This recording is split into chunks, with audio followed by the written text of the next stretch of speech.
In the trailer, we know that Ghost is played by Hannah John Kamen and is based on a pre-existing character from the Marvel Comics. But what makes Ghost a threat to Ant-Man and the Wasp, and what are her powers exactly?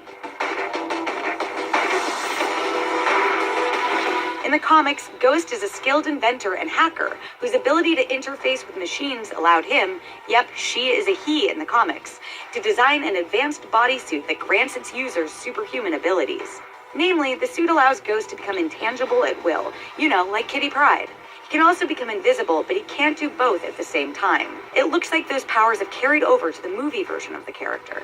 Naturally, these abilities are a huge asset when it comes to sneaking into corporate offices and remaining undetected, because that's what Ghost does best. The villain likes to make life miserable for the business tycoons in the Marvel Universe. In fact, Tony Stark is often the target of Ghost's unwanted attention in the comics, but obviously that's changing in the MCU, where she'll be menacing Scott Lang and his friends. The character's suit also makes Ghost a difficult opponent to fight, a lesson Iron Man has learned well over the years. Ghost has even upgraded the costume at times with various offensive capabilities to complement its intangibility, adding things like concussive blasts, electricity emitters, bombs, grenades, and more.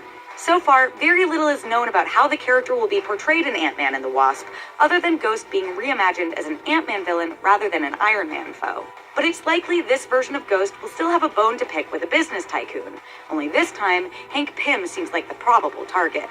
As for the decision to change him into a her, given how Ghost's comics background is murky anyway, that doesn't seem to make much of a difference. But more to the point, we have a theory as to why this switch might have been made.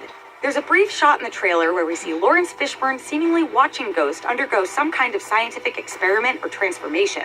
Fishburne is playing Bill Foster in the film, a character who in the comics became the second Giant Man. Since a big theme in the Ant-Man films is that of parenthood, it seems likely that Ghost will actually be Fishburne's daughter. Think about it. There's Hank and Hope Pym, there's Scott Lang and his daughter, and then you'd have Bill Foster and his daughter, possibly reflecting the evil side of the equation. We'll find out if this theory holds any weight when Ant-Man and the Wasp hits US theaters on July 6, 2018.